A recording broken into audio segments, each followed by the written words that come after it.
الحمد للہ رب العالمین، الصلاۃ والسلام علی رسول اللہ صلی اللہ علیہ وسلم۔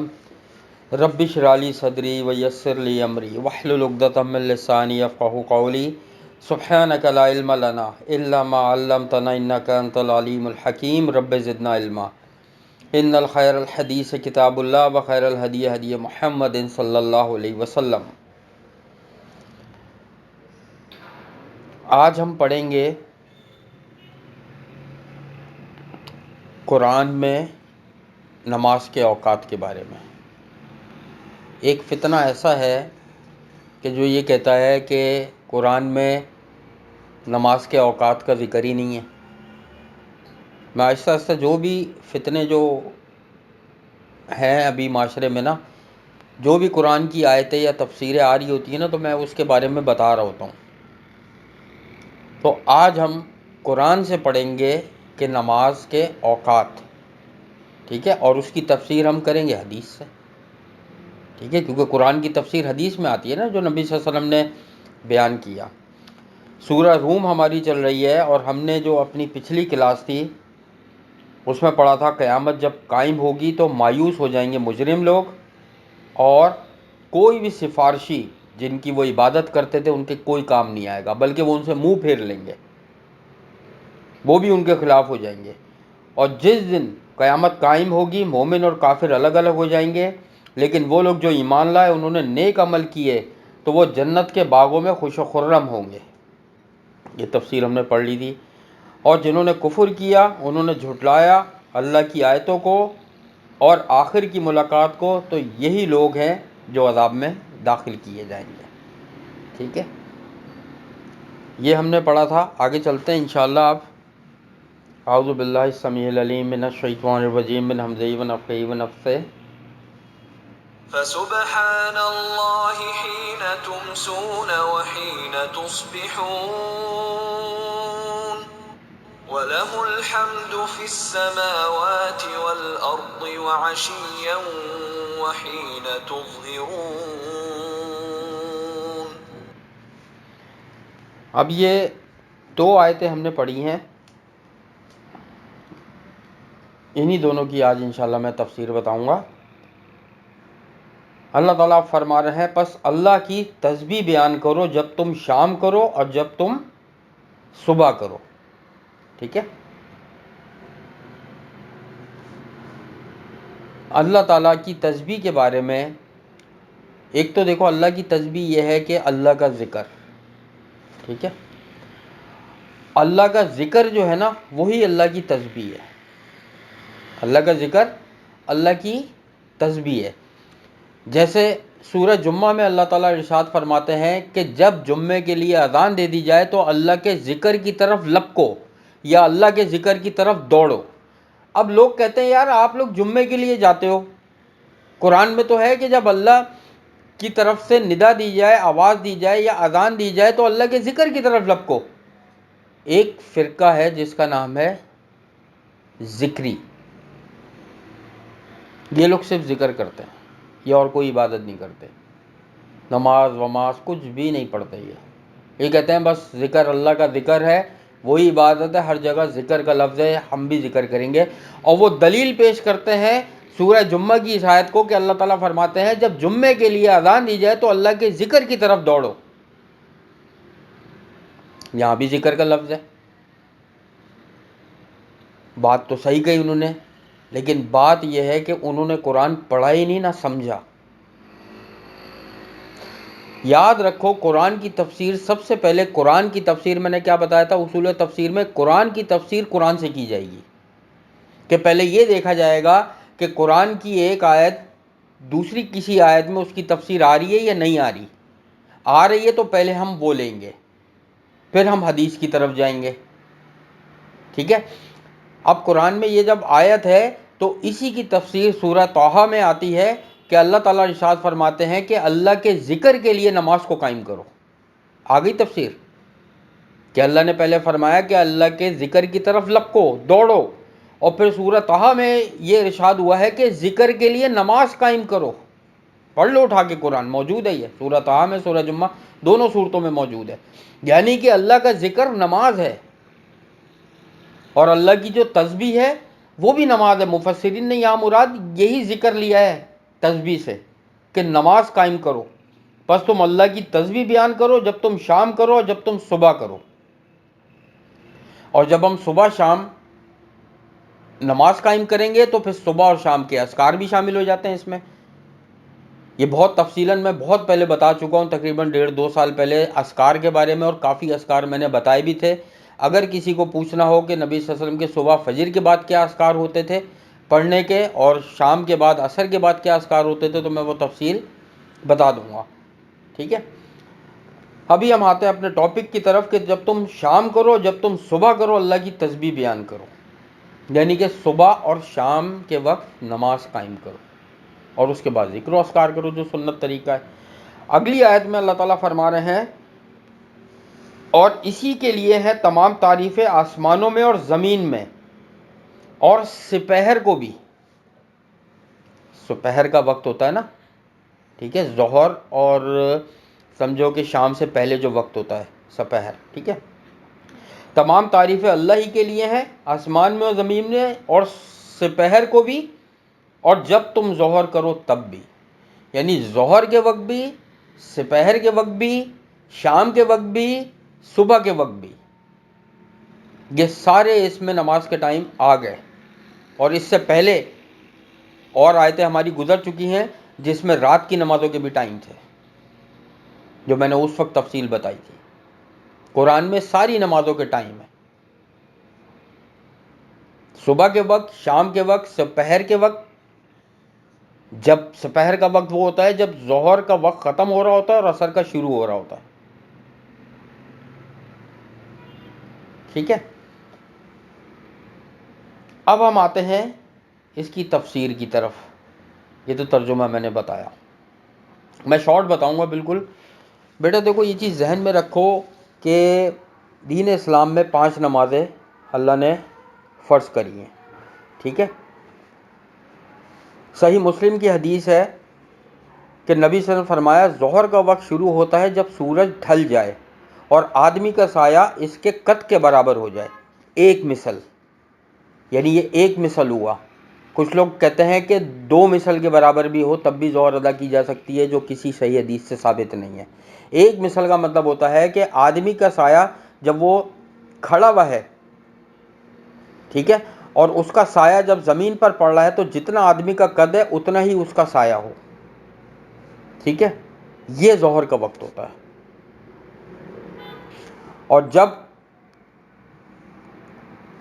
زرد ہونے لگتا ہے آہستہ آہستہ سورج تو عصر کا وقت شروع ہو جاتا ہے اور ظہر کا وقت ختم ہو جاتا ہے. ٹھیک ہے، اور مغرب کا وقت یہ ہے، یہ حدیث بتا رہا ہوں صحیح مسلم کی، کہ مغرب کا وقت کیا ہے کہ جب جو سورج کی سرخی ہے نا وہ غائب نہ ہو جائے. جب وہ غائب ہو جاتی ہے تو مغرب کا وقت شروع ہو جاتا ہے. سورج کی بالکل آخری ٹکیا جب بالکل غائب ہو جاتی ہے تو اس کے بعد مغرب کا وقت شروع ہو جاتا ہے. اور عشاء کا وقت یہ حدیث کے الفاظ ہیں کہ پہلے نصف رات تک ہے. جو لوگ کہتے ہیں نا عشاء 2 بجے بھی پڑھ لو، 3 بجے بھی پڑھ لو، 4 بجے بھی پڑھ لو فجر سے پہلے، نہیں، عشاء کا وقت نصف رات تک ہے. نصف رات کیسے نکالیں گے؟ نصف رات نکالیں گے، فرض کرو ابھی آج کل اگر ہم لیتے ہیں تقریباً لگا لو فرض کرو 6:30 بجے سورج غروب ہو رہا ہے. ٹھیک ہے، اب صبح کب ہوتی ہے؟ 6:30 پونے 7 بجے لگا لو فرض کرو سورج نکل رہا ہے. ٹھیک ہے، یہ 12 گھنٹے کا اپروکسیمیٹ ٹائم لگاتے ہیں ہم، 1-2 منٹ کو کاؤنٹ نہیں کر رہے، اپروکسیمیٹ لگاتے ہیں ٹائم، کیونکہ ہمیں عشاء کا آخری وقت نکالنا ہے آج کل کے دور میں. تو کیسے نکالیں گے کہ آپ نے یہ 12 گھنٹے نکال لیے، اب اس کا آدھا کتنا ہوا؟ 6 گھنٹے. تو 6:30 میں 6:30 بجے جو مغرب ہے اس میں 6 گھنٹے اور ایڈ کر دو، کتنے ہو گئے؟ 12:30. 12:30 بجے تک عشاء کا وقت ہے. اس کے بعد جو کوئی پڑھے گا وہ قضا ہو جائے گی. ایسے نکلتا ہے نماز کا وقت، نصف رات تک ہے عشاء کا وقت. اس کے بعد کوئی پڑھے گا تو وہ قضا ہے رات ہی لیکن وہ قضا میں چلی جائے گی. اسی طریقے سے پھر فجر کا وقت کیا ہے؟ بالکل جب سورج طلوع ہو رہا ہوتا ہے اس سے پہلے تک فجر کا وقت رہتا ہے. اور شروع کب ہوتا ہے فجر کا وقت؟ یہ بھی قرآن میں موجود ہے کہ رات کی سیاہ دھاری جب تک سفید کی سیاہ دھاری سے الگ نہ نظر آنے لگے، یہ شروعات ہے فجر کی، کیونکہ یہ کس کا اینڈ ہے؟ یہ سحری کا اینڈ ہے۔ سحری کا اینڈ یہی ہے نا، اللہ تعالیٰ نے قرآن میں فرمایا کہ جب تک رات کی سیاہ دھاری صبح کی سیاہ دھاری سے الگ نہ نظر آنے لگے، یہ سحری کا اینڈ ہے اور فجر کا وقت شروع ہے، اور سورج طلوع ہونے سے پہلے پہلے فجر کا وقت رہتا ہے۔ اب اس میں ایک اور چیز ذہن میں رکھو کہ سورج طلوع ہوتے وقت اور سورج جب غروب ہو رہا ہوتا ہے اس ٹائم نماز نہیں پڑھنی چاہیے، کیونکہ یہ طلوع اور غروب جو ہوتا ہے یہ شیطانوں کے دو سینگ کے بیچ میں ہوتا ہے، حدیث میں آتا ہے، اس وقت نماز نہیں پڑھنی چاہیے۔ ہاں ایک بات اور ہے کہ اگر کسی کی فرض نماز رہ جائے تو حدیث میں آتا ہے کہ جب اس کو یاد آ جائے وہ پڑھ لے۔ کوئی بھول گیا فرض نماز، سوتا رہ گیا، اب وہ اٹھا ایسے وقت پہ کہ سورج غروب ہو رہا ہے، اس کی اثر رہ گئی تو وہ پڑھ لے۔ اب حدیث کے الفاظ ہیں جب یاد آ جائے وہ پڑھ لے، چاہے زوال کا وقت ہی کیوں نہ ہو۔ ایک تو ہو گئی یہ چیز۔ دوسری چیز کہ زوال کا وقت جو ہوتا ہے نا وہ ہوتا ہے دن کے ٹائم، رات میں نہیں ہوتا۔ لوگ کہتے ہیں رات کے بھی 12 بجے کچھ زوال کا وقت ہوتا ہے، ایسا نہیں ہے۔ زوال کا وقت ہوتا ہے جب بالکل سورج جو ہے نا 90 ڈگری کے اینگل پہ ہوتا ہے۔ اس کا ایک پورا نقشہ بنا ہوا ہے جو ہر تقریباً 3 دن میں 4 دن میں 1-2 منٹ کا فرق آ رہا ہوتا ہے، ٹھیک ہے۔ اب میں بالکل شارٹ بتا رہا ہوں، ورنہ اس پہ پوری کتابیں لکھی گئی ہیں، 300 400 500 پیج کی نمازوں کے اوقات کے بارے میں تو صرف بہت شارٹ بتا رہا ہوں میں۔ اب یہ ذہن میں رکھو کہ ہم نے عمدۃ الاحکام میں حدیث پڑھی تھی کہ ایک صحابی نے نبی صلی اللہ علیہ وسلم سے پوچھا، یعنی صحیح بخاری صحیح مسلم دونوں کی متفق علیہ یہ روایت ہے کہ نبی صلی اللہ علیہ وسلم یہ بتائیں اللہ کے نزدیک سب سے زیادہ محبوب عمل کون سا ہے؟ تو نبی صلی اللہ علیہ وسلم نے کیا فرمایا تھا؟ پہلا محبوب عمل سب سے زیادہ کہ اول وقت میں نماز کا وقت ہوتے ہی نماز ادا کرنا۔ اب نمازوں کے جو ٹائم ہے وہ ہر ایک کے الگ الگ ہیں۔ کسی مسجد میں فجر کی اذان کب ہوتی ہے، کسی مسجد میں ظہر کی کب ہوتی ہے، کسی مسجد میں عصر کی کب ہوتی ہے، کسی مسجد میں مغرب کی تقریباً سیم ہے، عشاء میں فرق ہے۔ 4 نمازیں فجر ظہر عصر مغرب یہ نبی صلی اللہ علیہ وسلم اول وقت میں پڑھنا پسند کرتے تھے، اور عشاء نبی صلی اللہ علیہ وسلم آخری وقتوں میں پسند کرتے تھے۔ یہ بھی ہم نے پڑھ لی حدیث صحیح بخاری صحیح مسلم میں کہ ایک دفعہ نبی صلی اللہ علیہ وسلم عشاء کے وقت باہر تشریف نہیں لائے تو صحابہ کرام باہر کھڑے ہو گئے گھر کے ان کے، اور نبی صلی اللہ علیہ وسلم سے کہنے لگے نبی صلی اللہ علیہ وسلم آ کے عشاء کی نماز پڑھا دیں، عورتیں اور بچے نیند کی وجہ سے سو گئے۔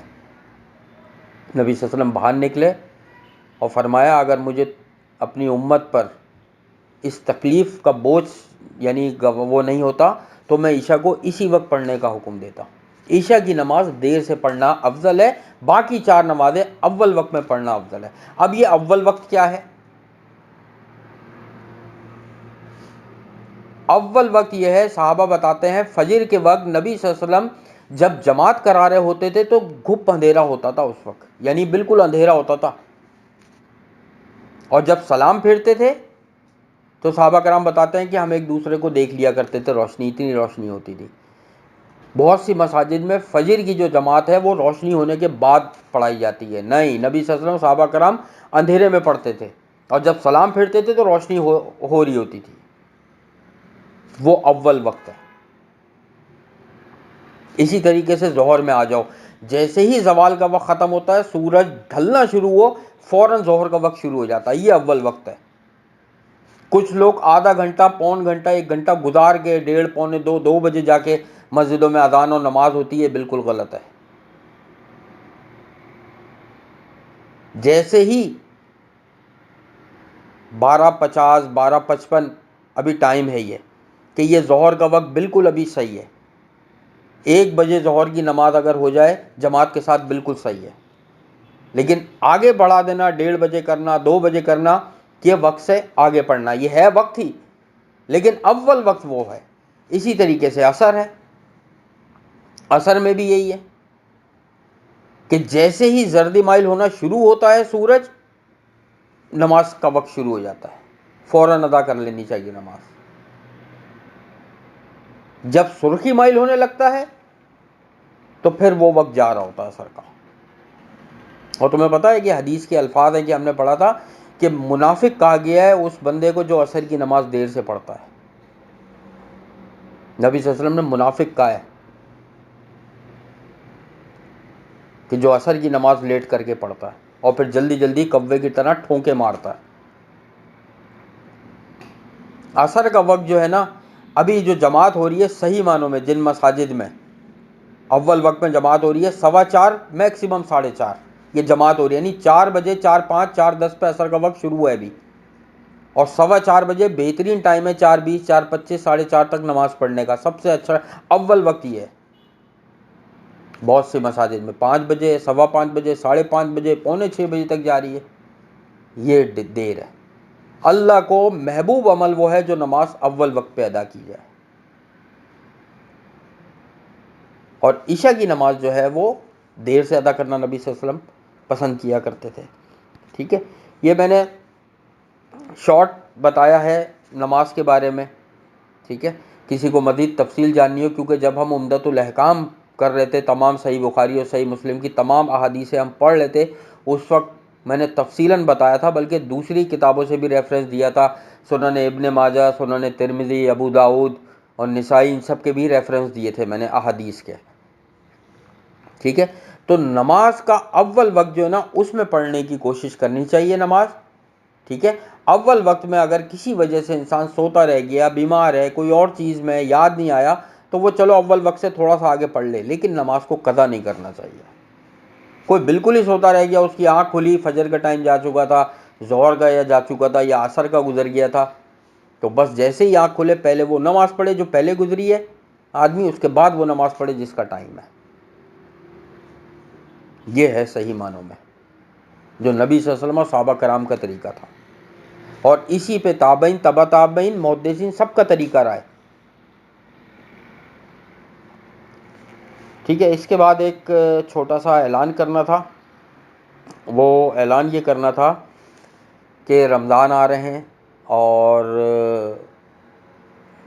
نبی صلی اللہ علیہ وسلم رمضانوں کے علاوہ ہی ویسے صدقہ خیرات اتنا کیا کرتے تھے، لیکن رمضان میں ان کے ہاتھ بہت زیادہ کھل جایا کرتے تھے، کیونکہ رمضان میں نیکیوں کا اجر بہت بڑھ جاتا ہے، اور پھر یہ ایک خاص عبادت کا مہینہ ہے۔